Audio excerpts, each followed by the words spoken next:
Hey, what's up, stock compounders? Brad here. So Mohnish Pabrai recently gave an in-person talk at the University of Texas. Okay, this was the end of February of this year. As always, I'm going to share my highlights from this Q&A session with Mohnish Pabrai. So he started out talking about Warren Buffett's 2022 letter to shareholders. And in this letter, Buffett pointed out the results of Berkshire Hathaway were really the result of about a dozen great decisions over the 60 years that Berkshire Hathaway has been run by Buffett and Munger. And Pabrai points out, he estimates there were about 80 businesses over that time that Berkshire acquired whole, okay?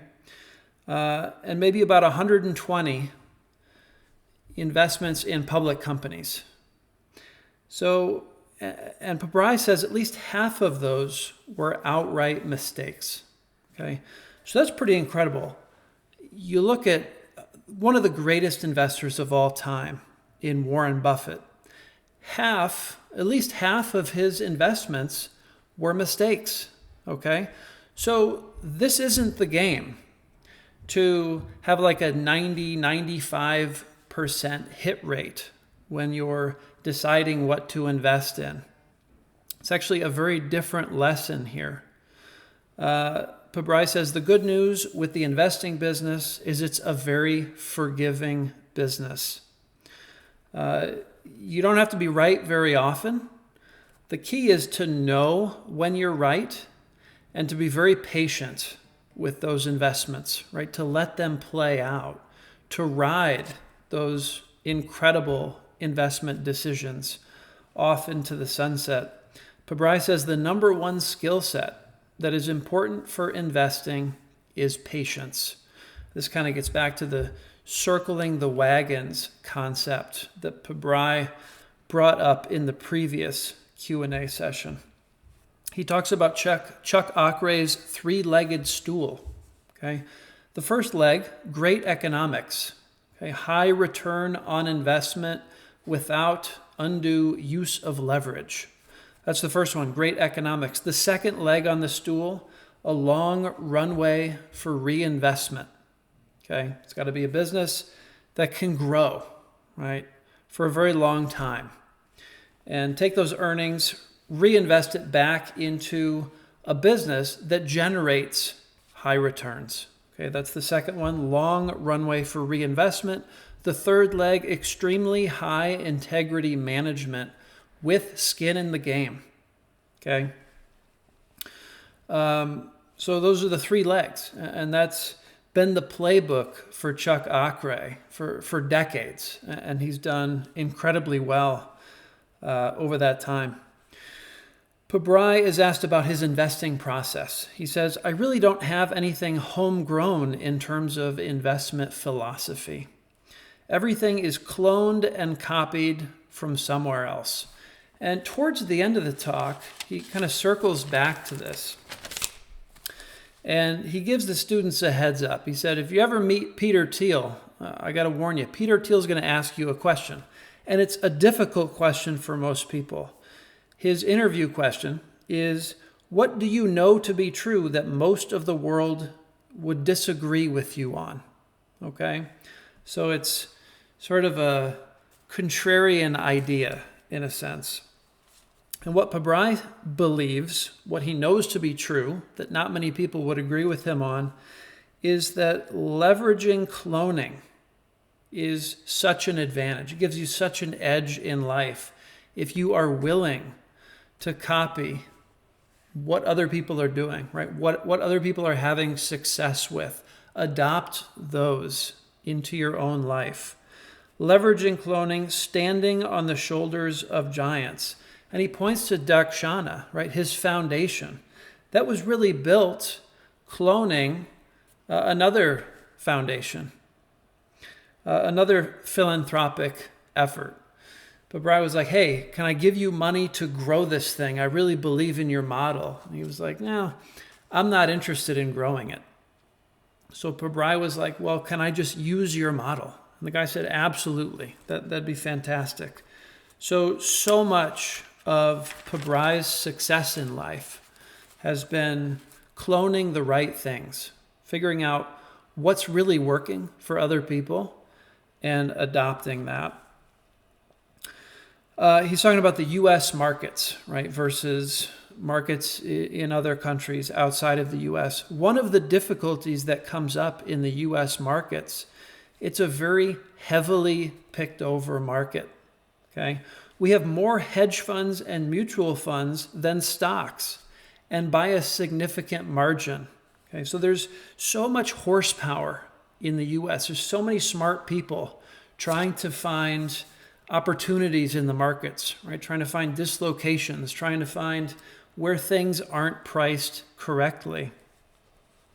So for Pabrai, his answer is nowadays not to spend much time looking at North American businesses. I presume by that he's talking about the US and Canada effectively. So, I mean, that's why he's talking about investments in Turkey, right? He's beating the drum of racists in just about every talk. Also TAV airports. He says these are the only two things he owns in Turkey, right? He has owned other things in Turkey. It seems like he's liquidated those, and now he's just focused on those two. So he's talking about racists here, about how he initially acquired 1/3 of the business. He said, we got a block of 5% of racists from Templeton funds. Okay, some guy at Templeton in New York probably issued some order saying, exit Turkey, sell everything regardless of price.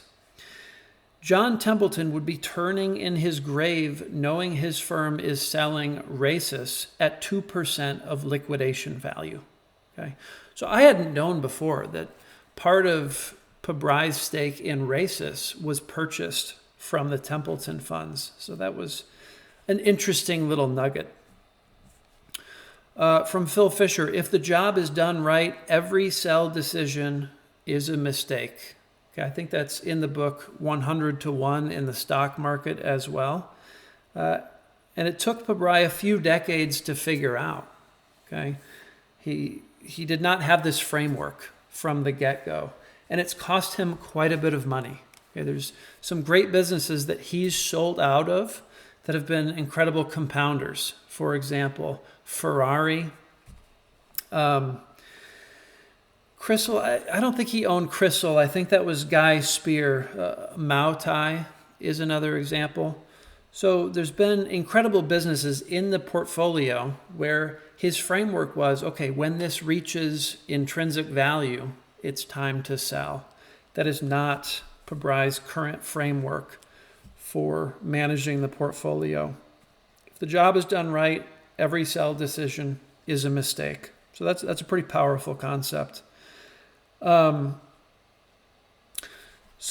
now he's digging a little bit into the investment team at University of Texas, right? What are the rules for how they manage the fund, the student fund?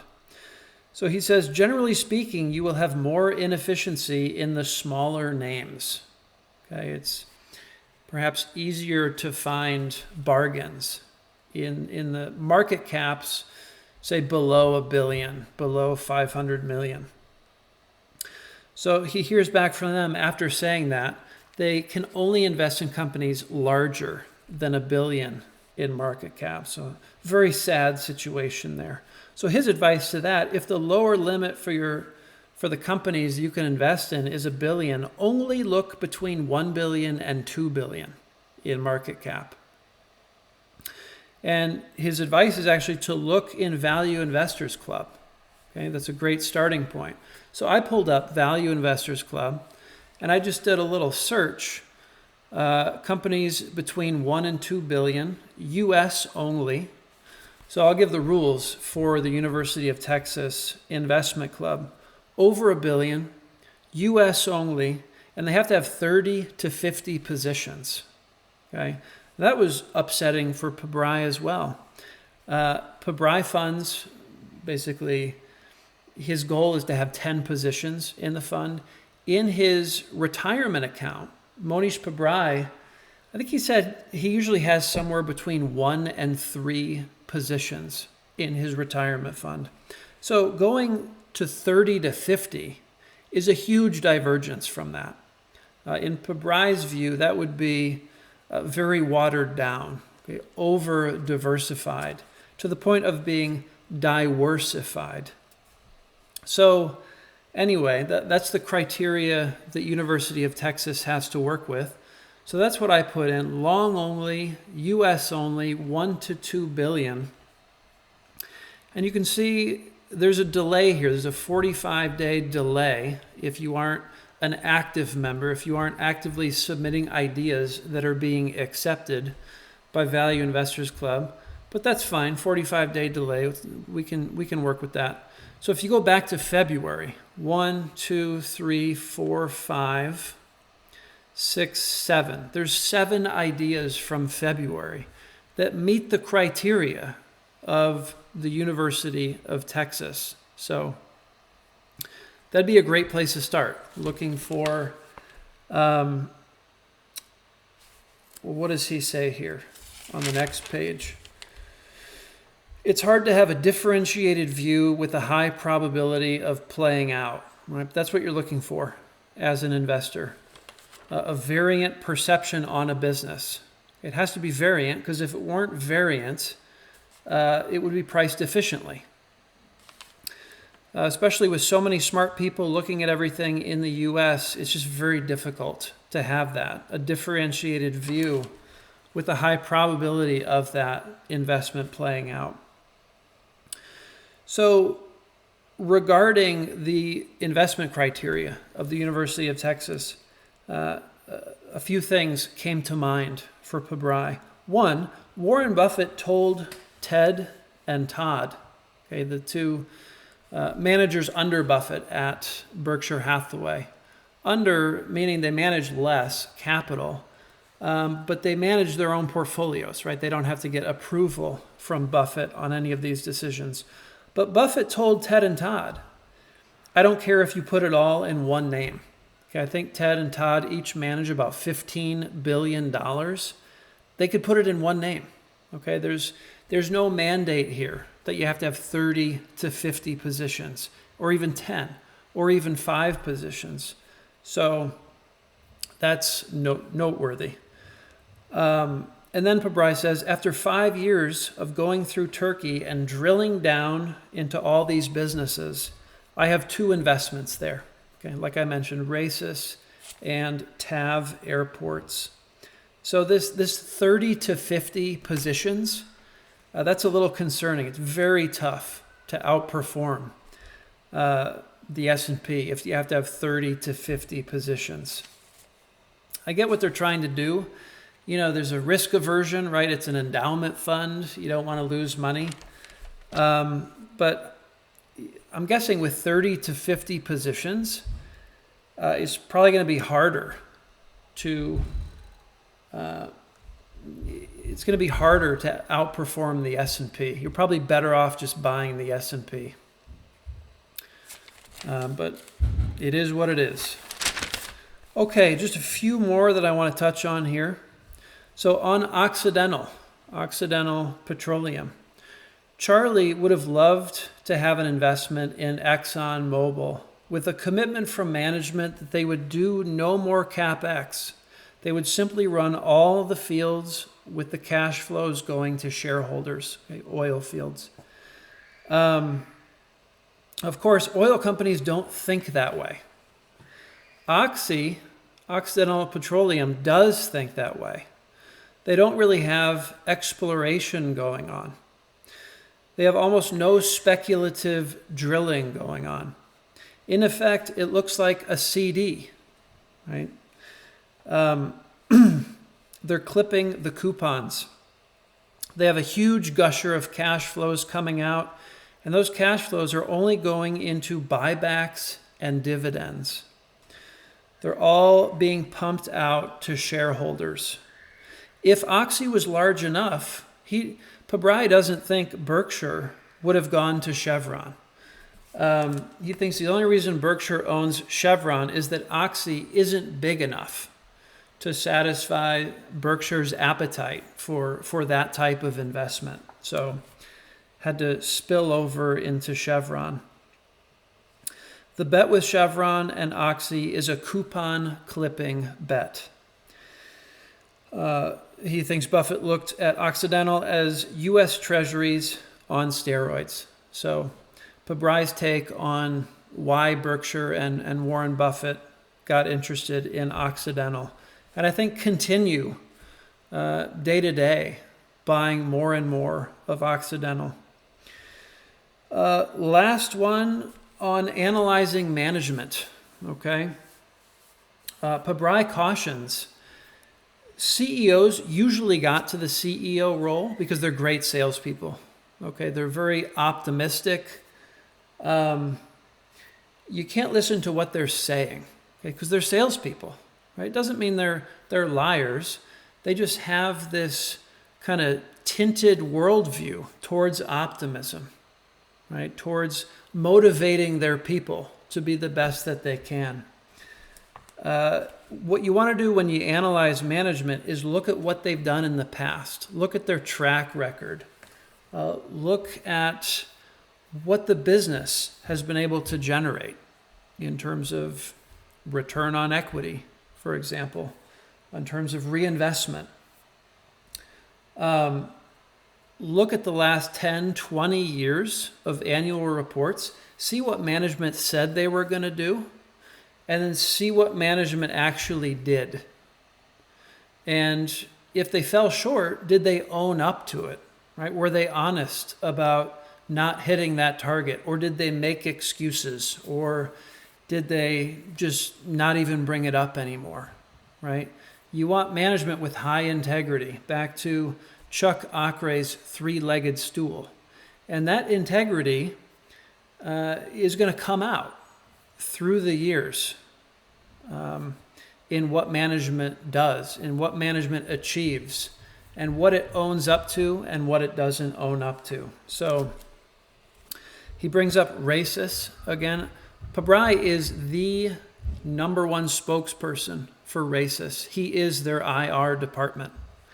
The example of racist, he says, racist has taken in 50 million of capital. Okay. He says we currently have 1.5 billion of value in 15 years or so of being a public company. So 50 million to 1.5 billion, that's a remarkable record. So that's the kind of track record Pabrai thinks you want to look for in a management team. How have they grown the value of the business from what they started with? So that's it, guys. That is Pabrai's latest Q&A. This one from the University of Texas in person. Always fun to see Pabrai kind of interacting with and engaging students in real life. So I particularly enjoyed this one. But that's all I got. Thanks for watching. And I'll see you all in the next one. Take care.